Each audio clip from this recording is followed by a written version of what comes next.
नमस्कार दोस्तों, study speed में आपका स्वागत है। आशा करता हूं कि आप लोग अच्छे होंगे। दोस्तों, आज हम बात करने वाले हैं वन्य जीव संरक्षण के बारे में, जो स्पेशल यूपी जीके से रिलेटेड है। दोस्तों, यह टॉपिक आपके स्पेशल उत्तर प्रदेश एग्ज़ाम से रिलेटेड है। जो जितने भी एग्ज़ाम यूपी से होते हैं सभी में यूपी स्पेशल जीके पूछे जाते हैं, तो उस हिसाब से यह टॉपिक बहुत ही महत्वपूर्ण हो जाता है। इस टॉपिक से ज़रूर एक दो क्वेश्चन पूछे जाते हैं। तो चलिए शुरू करते हैं। शुरू करने वाले हैं वन्य जीव संरक्षण के बारे में। तो आपका जो है पहला दिया है, उत्तर प्रदेश में मुख्यतः 3 प्रकार के वन पाए जाते हैं। उत्तर प्रदेश में मुख्यतः कितने प्रकार के वन पाए जाते हैं? 3 प्रकार के वन पाए जाते हैं। तो कौन कौन से वन पाए जाते हैं? पहला है उष्णकटिबंधीय नम पर्णपाती वन। पहला है उष्णकटिबंधीय नम पर्णपाती वन। दूसरा है उष्णकटिबंधीय शुष्क पर्णपाती वन। तीसरा है उष्णकटिबंधीय कंटीली झाड़ियाँ।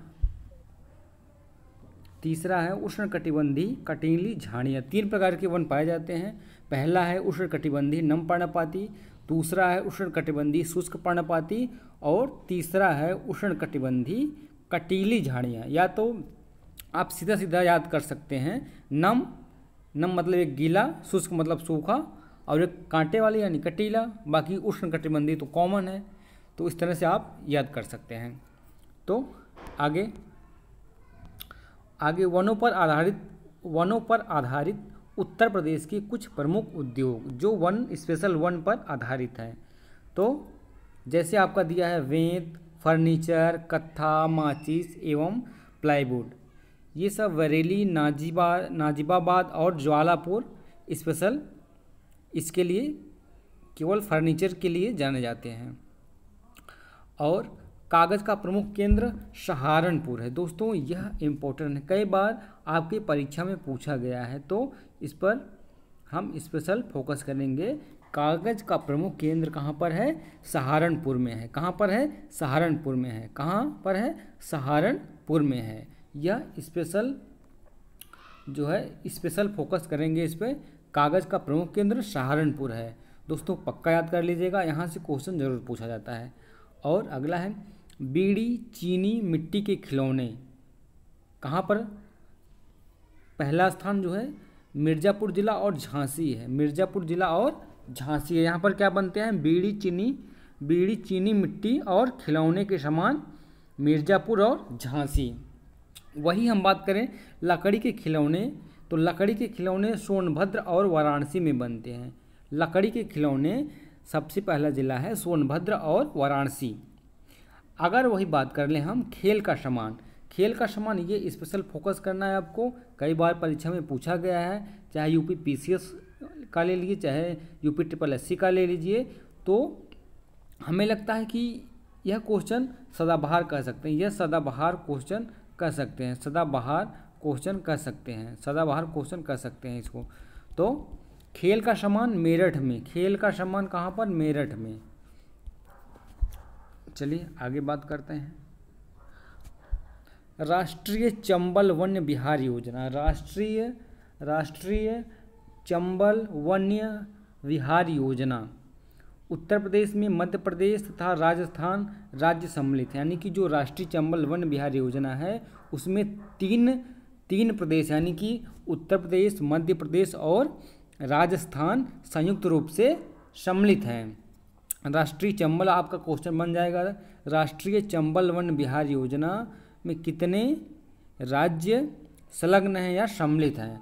तो आपका पहला है उत्तर प्रदेश, मध्य प्रदेश और राजस्थान। दोस्तों, एक चीज़ और कॉमन आपका है, ये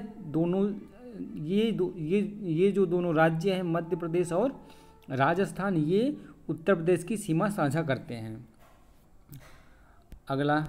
आगे बात करते हैं।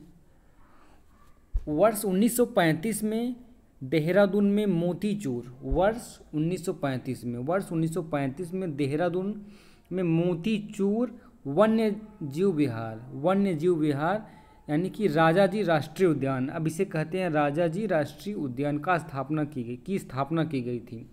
यानी कि जो देहरादून में मोतीचूर वन्य जीव विहार है, अब राजाजी राष्ट्रीय उद्यान कहा जाता है, कि स्थापना कब हुई थी? 1935 में हुई थी। वही आगे बात करते हैं। वर्ष 1936 में एशिया के पहले राष्ट्रीय उद्यान हैली राष्ट्रीय उद्यान वर्ष 1936 में एशिया के पहले राष्ट्रीय उद्यान यानी कि हैली राष्ट्रीय उद्यान, जिसे अब कहते हैं जिम कॉर्बेट की स्थापना गढ़वाल नैनीताल में की गई थी। मतलब कुल मिलाकर वर्ष 1936 में एशिया का पहला जिम कॉर्बेट की स्थापना की गई थी, जो वर्तमान में नैनीताल में है, गढ़वाल के नैनीताल में है। तो पहले इसका नाम था हैली राष्ट्रीय उद्यान। आपका नाम पूछ सकता है कि जिम कॉर्बेट का पहले क्या नाम था, तो हैली राष्ट्रीय उद्यान।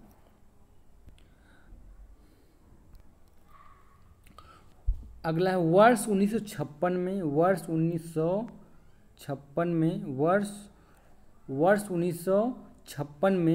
देश में सर्वप्रथम उत्तर प्रदेश में ही वन्य जीव परीक्षण संगठन की स्थापना की गई थी। वर्ष 1956 में देश में सर्वप्रथम उत्तर प्रदेश में ही वन्य जीव परिरक्षण संगठन की स्थापना की गई थी। अगला है राज्य पक्षी सारस, यानी कि उत्तर प्रदेश का जो राज्य पक्षी है वह सारस है। इस समय संकटग्रस्त की श्रेणी में है, यानी कि रेड सूची में है, जो उत्तर प्रदेश का पक्षी सारस है, राज्य की पक्षी सारस है, जो इस समय क्या है? संकटग्रस्त की श्रेणी में है। संपूर्ण विश्व के कुल सारसों का 40% उत्तर प्रदेश में मिलता है। यानी कि संपूर्ण विश्व की बात करें तो जो सारस है वह केवल उत्तर प्रदेश में कितना मिलता है? 40% मिलता है। अगला है उत्तर प्रदेश में गिद्ध संकटग्रस्त की श्रेणी में रखा गया है। उत्तर प्रदेश में जो गिद्ध है वह संकटग्रस्त की श्रेणी में रखा गया है। अब आगे बात करते हैं गंगा डॉल्फिन को राष्ट्रीय जल जीव घोषित किया गया है। ये इलाहाबाद से मिर्ज़ापुर तक अधिक संख्या में मिलती हैं। जो राष्ट्रीय जल जीव हैं गंगा डॉल्फिन कहते हैं उसे, और यह उत्तर प्रदेश में इलाहाबाद से मिर्ज़ापुर तक अधिक संख्या में मिलती हैं। अगला है एटा के पक्षी विहार को अभ्यारण्य घोषित किया गया। यानी कि जो एटा के पटना पक्षी विहार, जो एटा जिले में है, पटना पक्षी विहार किस जिले में है? आपका जो एटा के पटना पक्षी विहार को अभ्यारण्य घोषित किया गया है। एटा के दोस्तों यह आपकी परीक्षा में पूछा गया है, एटा के पटना पक्षी विहार को अभ्यारण्य घोषित किया गया है। अगला है काले हिरण को प्रदेश में संरक्षण किया जा रहा है, और अलीगढ़ के गभना क्षेत्र में, इलाहाबाद के मेजा कोरांव के क्षेत्र में अधिक मिलते हैं। प्रदेश में सर्वाधिक काले हिरण गभना क्षेत्र यानी कि अलीगढ़ में मिलते हैं। अगला है वर्तमान में एक राष्ट्रीय उद्यान, 2 टाइगर रिजर्व, 2 प्राणी उद्यान, 11 वन्य जीव विहार और 13 पक्षी विहार उत्तर प्रदेश में हैं। कानपुर व लखनऊ में प्राणी उद्यान की स्थापना की गई है। एक और प्राणी उद्यान अशफक उल्ला खान प्राणी उद्यान गोरखपुर में स्थापित किया जा रहा है। अगला है दुधवा राष्ट्रीय उद्यान। दुधवा राष्ट्रीय उद्यान कहाँ पर है? लाखिमपुर में है। यह कई बार आपकी परीक्षा में रिपीटेड क्वेश्चन है। दुधवा राष्ट्रीय उद्यान कहाँ पर है? लाखिमपुर एवं पीलीभीत जिले में है। लाखिमपुर एवं पीलीभीत जिले में है। इसे 1977 में स्थापित किया गया था।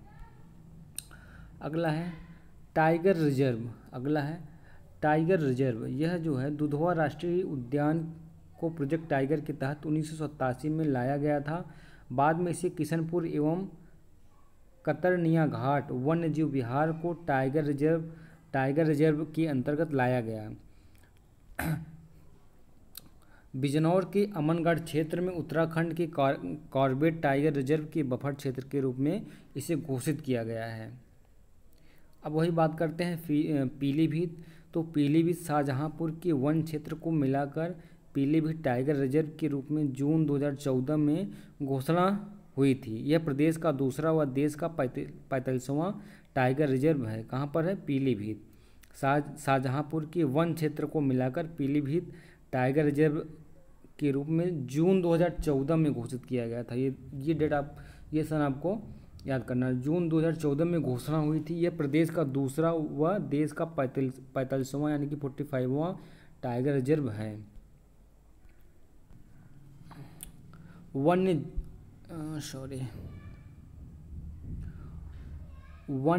जीव, एक मिनट, वन्य जीव विहार की बात करेंगे। वन्य जीव विहार में तो चंद्रप्रभा पहला है चंद्रप्रभा। यह कहाँ पर है? चंद्रप्रभा चंदौली से। से चंद्रप्रभा, से चंदौली। यह सबसे पुराना वन्य जीव अभ्यारण्य है। वन्यजीव विहार है।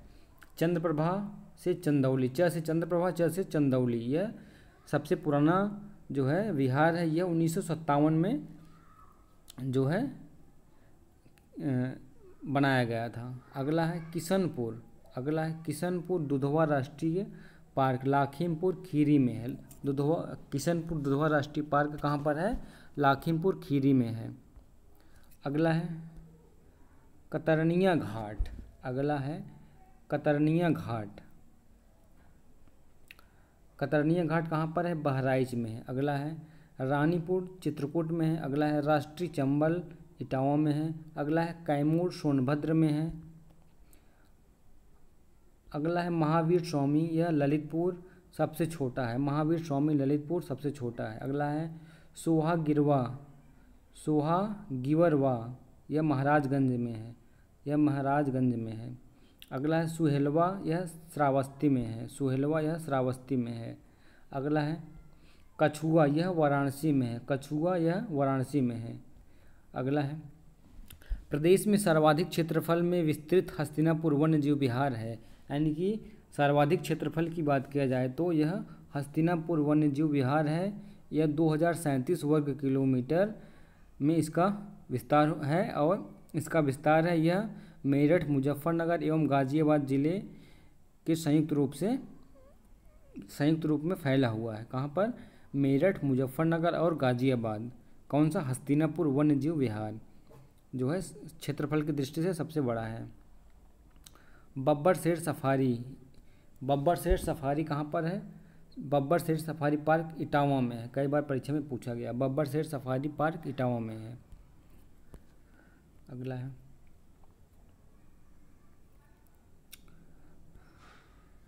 नवाबगंज विहार जो है, नवाबगंज पक्षी विहार कहाँ पर है? उन्नाव में। वर्ष 1984 में सबसे पुराना है। पक्षी विहार की बात करें तो यह 1984 में सबसे पुराना है। नवाबगंज पक्षी विहार जो आपके लखनऊ के बॉर्डर पर पड़ता है, लखनऊ के जस्ट बगल में। अगला है बखीरा बस्ती संत कबीर नगर। बखीरा पक्षी विहार बस्ती संत कबीर नगर में पड़ता है। बखीरा से बस्ती संत कबीर नगर। अगला है समान, यह मैनपुरी में। समान यह जो है मैनपुर में पड़ता है, मैनपुरी में। अगला है पार्वती अरंगा गोंडा, यह जो है जयप्रकाश नगर में पड़ता है, जयप्रकाश नगर में। अगला है विजय सागर, यह महोबा हमीरपुर में पड़ता है। विजय सागर यह महोबा हमीरपुर में पड़ता है। अगला है पटना पक्षी विहार। पटना पक्षी विहार यह एटा जिला में पड़ता है, सबसे छोटा है। एटा जिला में पड़ता है, सबसे छोटा है। अगला है सुरहा ताल। अगला है सुरहा ताल, यह लोकनायक। सुरहा ताल यह लोकनायक बलिया में पड़ता है। अगला है लाख बहोसी। लाख बहोसी यह कन्नौज सबसे बड़ा है, कन्नौज में सबसे बड़ा है। अगला है भीमराव अंबेडकर। अगला है भीमराव अंबेडकर, यह जो है प्रतापगढ़ के कुंडा, प्रतापगढ़ जिला कुंडा में पड़ता है। अगला है सांडी, यह सांडी हरदोई में पड़ता है। सांडी कहाँ पर पड़ता है? हरदोई में पड़ता है। अगला है समसपुर। समसपुर यह रायबरेली में पड़ता है। समसपुर यह रायबरेली में पड़ता है। अगला है सूर सरोवर। सूर सरोवर यह आगरा में पड़ता है। अगला है ओखला, यह गाजियाबाद और गौतम बुद्ध नगर में पड़ता है। ओखला गाजियाबाद व गौतम बुद्ध नगर में पड़ता है। तो दोस्तों इसी के साथ आज का लेक्चर यहीं समाप्त करते हैं। अगले लेक्चर में हम फिर पढ़ेंगे पर्यावरण संरक्षण। पर्यावरण संरक्षण वीडियो लंबा ना हो इसलिए हम कई पार्ट में लेकर आपके लिए लेकर आ रहे हैं। तो वीडियो अच्छा लगे तो लाइक शेयर सब्सक्राइब जरूर करें और please help study speed education. Thank you watching this video.